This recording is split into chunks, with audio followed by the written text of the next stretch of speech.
가시, 가시. 가시는 끝이 뾰족합니다. 단단합니다. 날카롭습니다. 가시에 찔리면 아픕니다. 식물의 가시는 잎이나 줄기나 열매의 표면이 자기 몸을 보호하려고, 제 몸을 보호하려고 변태되어서 생성된 것입니다. 더 뾰족하게, 더 강하게 자기의 몸을 더 아플지라도 가시로 바꿔내면 덜 아픈 삶을 살아갈 수 있기 때문일까요? 가시가 있습니다. 가시나무 새도 있습니다. 가시나무 새는 일평생 단 한 번만 운다고 하지요. 평생을 살면서 가장 길고 뾰족하고 단단한 가시를 찾아 헤맨다가 어느 날 그 가시를 찾으면 둥지를 떠난다고 해요. 그리고 그 가시를 향해서 돌진해서 제 몸을 박습니다. 그렇게 가시의 몸을 깊이 박은 가시나무 새는 아름다운 노래를 부른다고 합니다. 그 어떤 새도, 그 어떤 다른 새도 감히 부를 수 없는 너무나도 아름다운, 이전에는 전혀 들어보지 못한 노래를 부르기에 다른 새들은 그때만큼은, 적어도 그때만큼은 가만히 있는다고 합니다. 그렇게 자신의 새로운 살아온 날의 모든 순간보다도, 최고의 영광보다도 마지막 그 죽음의 순간을 가장 아름답게 한다고 합니다. 아일랜드 사람들은 세상의 다른 민족들보다도 그 가시나무 새를 무척 사랑하고 존경한다고 해요. 두 가지 이유 때문입니다. 첫째는 자기 희생 고통이 뒷받침된 언행만이 진정한 감명을 주기 때문이라고 합니다. 둘째는 사명의 길을 걷다가 죽음을 맞이할 때 피할 수도 있지만 죽음을 맞이하면서도 사명의 길을 걷는 것이 진정한 삶이라고 여기기 때문이라고 합니다. 여러분들에게는 가시가 있습니까? 우리는 누구나 하나둘 가시를 가지고 있습니다. 물질의 가시도 있고 사람의 가시도 있고 또 일의 가시도 있을 것입니다. 너무 아프게 하는 가시가 하나둘쯤은 박혀 있습니다. 사도 바울에게도 가시가 있습니다. 간질이라기도 하고 안질이라고 하기도 하는데, 또 가는 곳마다 핍박과 모진 고통이 그를 괴롭게 합니다. 어떤 사람에게 이 가시는 그저 고통이고 아픔이고 괴로움으로 작동합니다. 자신이 원하는 것을 하지 못하게 발목 잡는 그런 아픔, 걸림돌로 작동을 합니다. 그런데 어떤 사람은 그 가시 때문에 자신이 진정 원하는 것을 가장 아름답게 노래하기도 합니다. 그 사람이 바로 사도 바울입니다. 여러분들에게 있어서 가시는 어떻게 작동합니까? 여러분을 원망하게 하고 불평하게 하고 고통스럽게만 하는 걸림돌이고 또 발목을 낚아채는 훅구로만 작동합니까? 아니면 그 가시 때문에 여러분들의 영혼이 순결해지고 깨끗해지고 진정 여러분들이 하고자 하는 것을 가장 아름답게 노래해야 하는 삶으로 작동하고 있지는 않습니까? 오늘 사도 바울은 마지막 가시를 발견했습니다. 자신이 부를 마지막 노래를 찾았습니다. 그리고 그는 이렇게 외치고 있습니다. 로마로 가야 하리라. 로마로 가야 하리라. 저는 미안하지만 여러분들도 마지막 가시를 찾기를 바랍니다. 여러분이 그 어떤 최고의 날을 살았다 할지라도 아직 최고의 날은 오지 않았습니다. 여러분의 최고의 날은 마지막 날이고, 그 마지막 날에 여러분은 가장 영광스럽고 복되고 거룩하고 진실하고 참되며 영원한 노래를 부르는 축복이 있기를 바랍니다.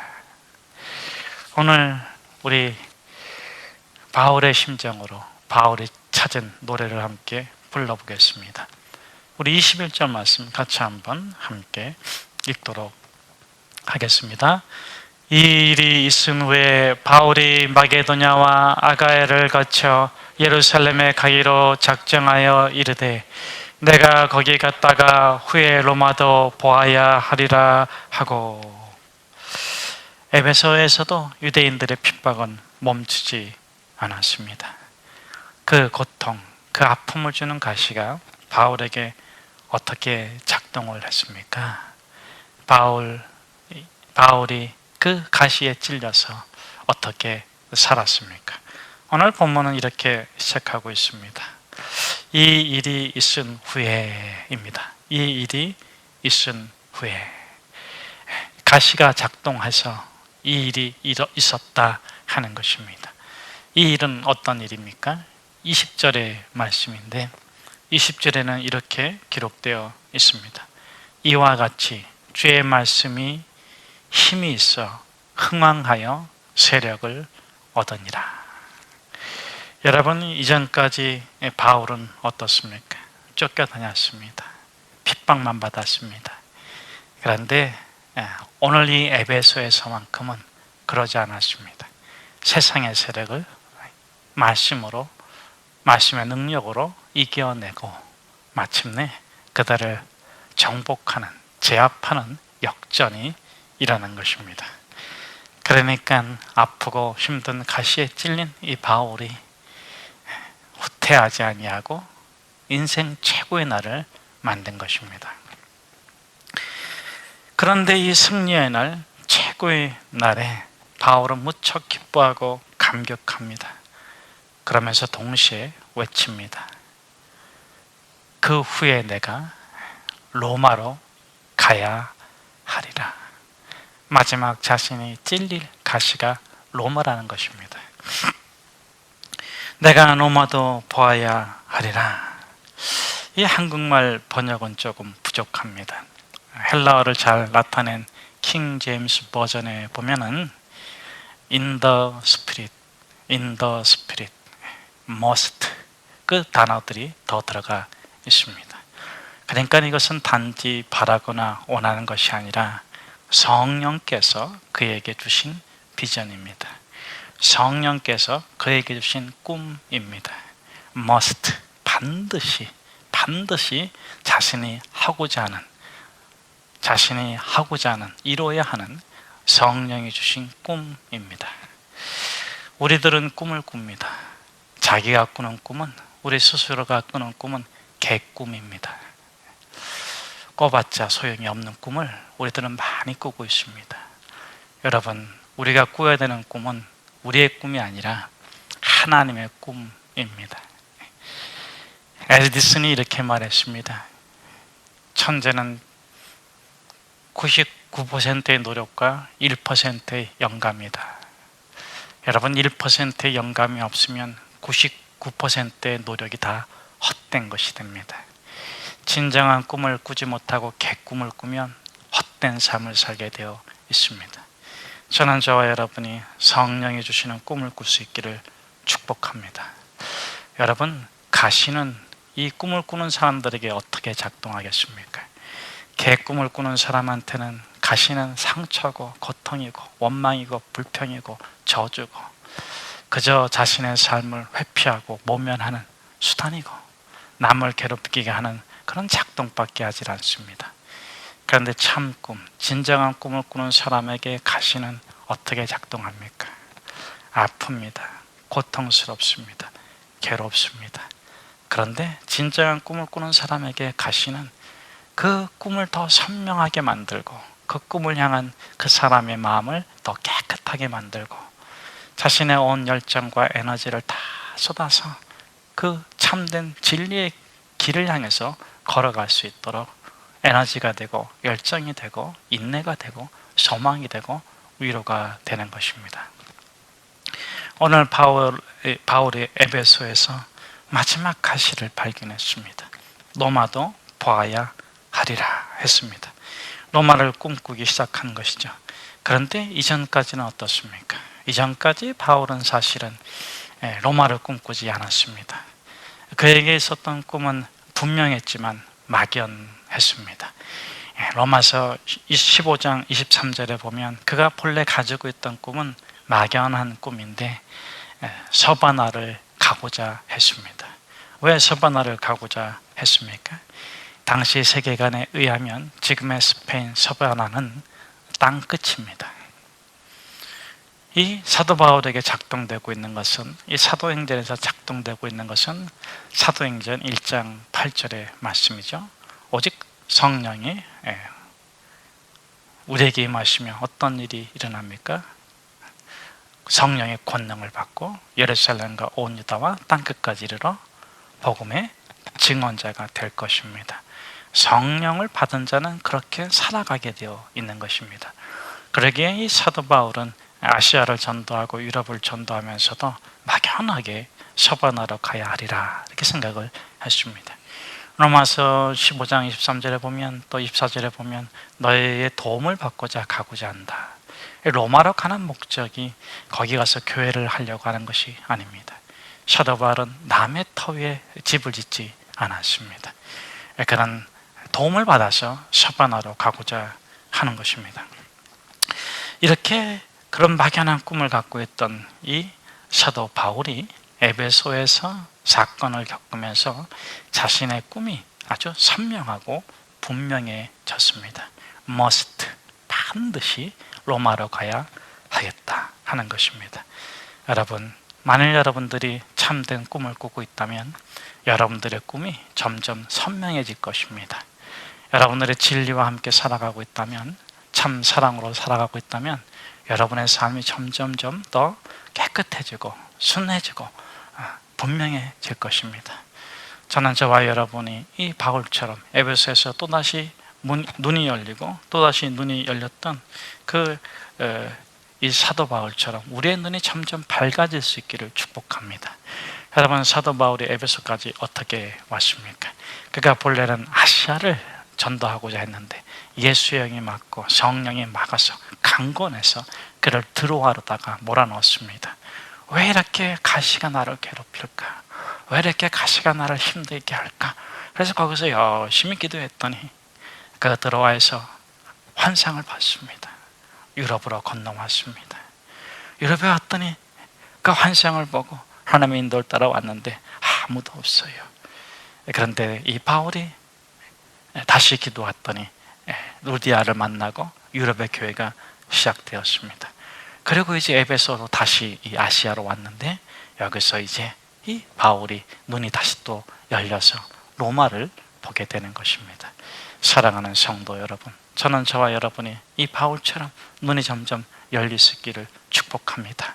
분명한 삶을 살아갈 수 있기를 주의 이름으로 축복합니다. 마침내 그는 이 로마 마지막 가시를 발견하고 가장 아름다운 노래를 부릅니다. 로마도 보아야 하리라. 그럼 어떻게 그가 로마로 가고자 합니까? 또 실제적으로 이 21절과 22절의 말씀대로 살아냈는데 그가 어떻게 로마로 갔습니까?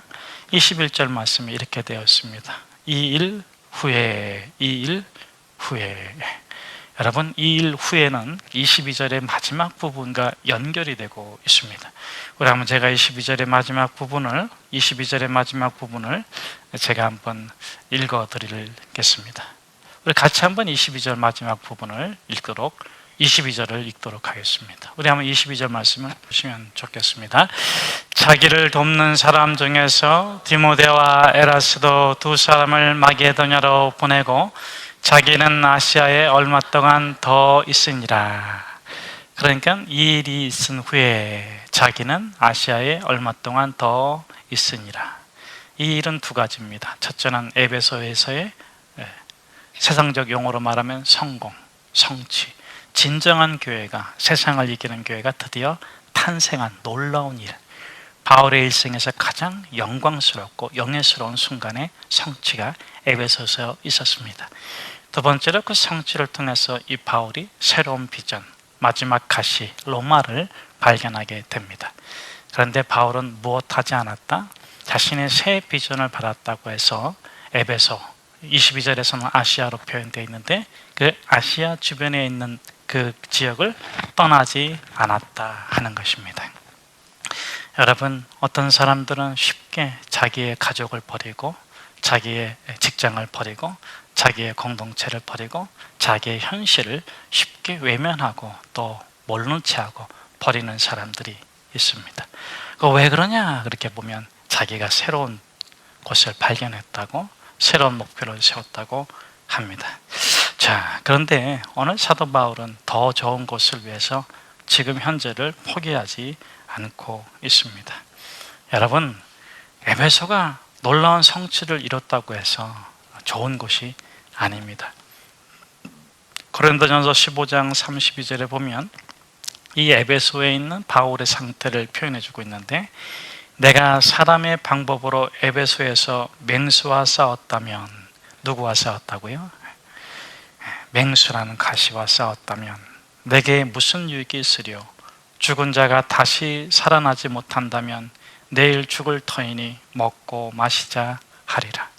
너무 그 맹수가, 그 가시가 고통스럽고 힘이 들어서 부활이 없다면 그냥 안주하고 그냥 형편대로 살고 먹고 마시자 하리라 했다.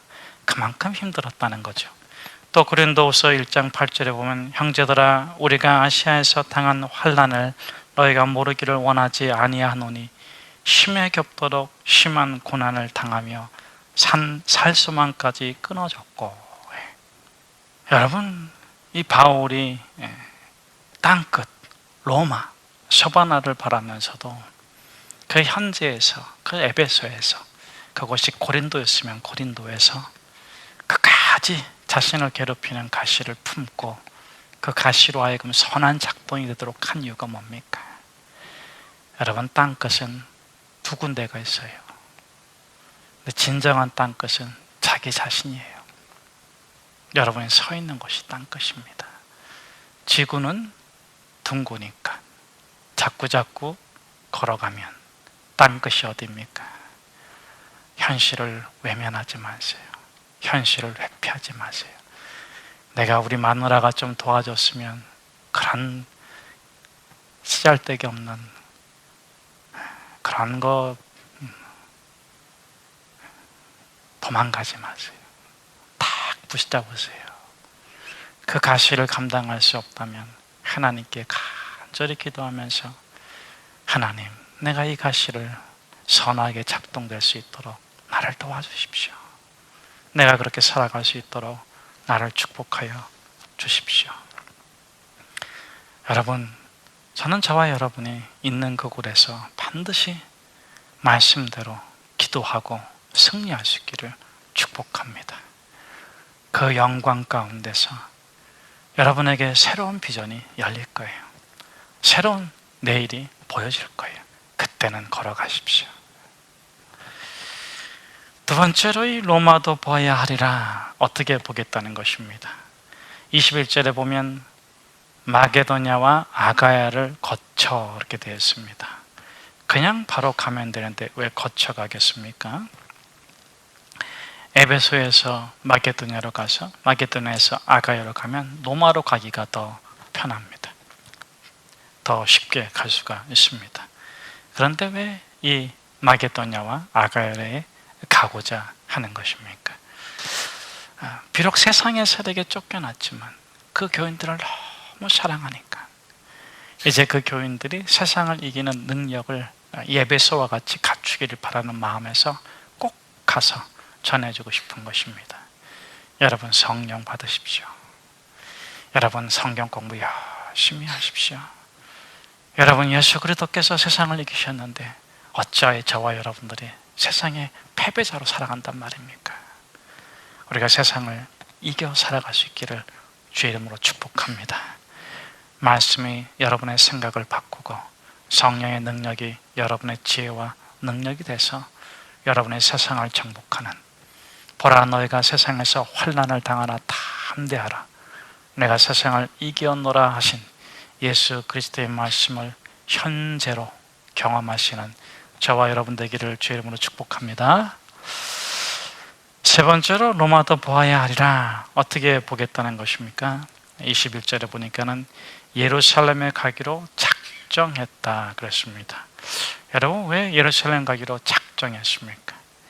예루살렘에 뭐하러 갑니까? 예루살렘 가면 로마와 더 반대편인데 또 이 예루살렘에 가면 어떤 일이 기다리고 있습니까? 사도행전 21장 12절에 보면 아가야의 예언을 들은 제자들이 바울을 붙잡잖아요.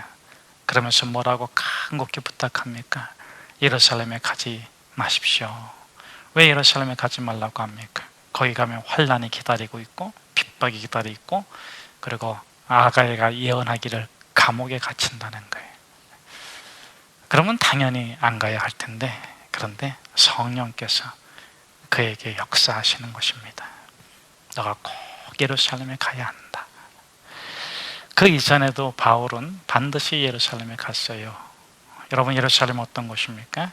로마가 세상의 중심이라면 예루살렘은 영적 중심인데, 바울은 자신의 가장 중요한 출발점을 예루살렘으로 삼았고 또 그 일의 결말을 예루살렘에서 결실을 맺게 했습니다. 그러니까 삶의 출발점과 삶의 도착점이 예루살렘이에요. 저는 저와 여러분이 예루살렘에서 시작하고 예루살렘에서 결말을 볼 수 있기를 주의 이름으로 축복합니다. 두 번째로 오늘 본문에서 이렇게 그가 예루살렘 가기로 작정을 했는데 왜 그랬는가? 환난이 기다리고 핍박이 기다리는 것을 알지만 사도 바울이 작정한 것은 성령께서 그렇게 이끄시는 거예요. 자, 성령께서 어떻게 이끄십니까? 지름길로 가지 말고 직선으로 가지 말고 돌아서 가라는 것입니다. 여러분, 때로 하나님께서 우리를 인도하시는 방법을 보면 하나님께서는 우리를 그렇게 편하게 인도해 주지 않으세요. 환난을 주시고 고난을 주시고 어려움을 주세요. 왜 하나님께서 이런 일을 겪게 하시는가? 이게 보면 여러분이 좀 원망스럽지 않습니까? 하나님은 원망하지 않습니까? 하나님 왜 나한테 이런 일을 줘가지고 이렇게 생고생시키십니까? 그런데 여러분, 그렇게 하나님께서는 여러분들을 때로는 돌아가게 하셔요. 근데 그 돌아가는 길이 지름길입니다. 여러분, 이스라엘 백성들이 광야에 40년 동안 돌아다녔는데 2주간이면 갈 길을 갔다가 40년을 돌아갔잖아요. 왜 그랬습니까? 만약 쉽게 가면 다시 어디로 돌아갈까 봐? 애굽으로 돌아갈까 봐 40년 동안 돌리셨어요. 그들을 훈련시키시고 그들에게 말씀을 주시고 그들을 새롭게 거듭나게 해서 하나님께서 그들을 가나안 땅에 들이신 것입니다. 여러분, 그것은 결코 낭비가 아니고 돌아가는 게 아니고 가장 좋은 길이고 지름길입니다. 여러분, 우리가 할 일이 뭡니까? 물 떠와라 그러면 아멘. 야, 수건 거들어와 아멘. 발 닦아라 그러면 아멘. 근데 자기 꿈, 자기 비전, 하나님으로부터 그 꿈을 받지 못한 사람은 계속 뭐라 그래요? 내가 왜 물 떠와야 되냐? 그럼 너 물 떠와야지 뭐 떠올 거야? 응? 내가 왜 남의 발을 닦아야 되냐?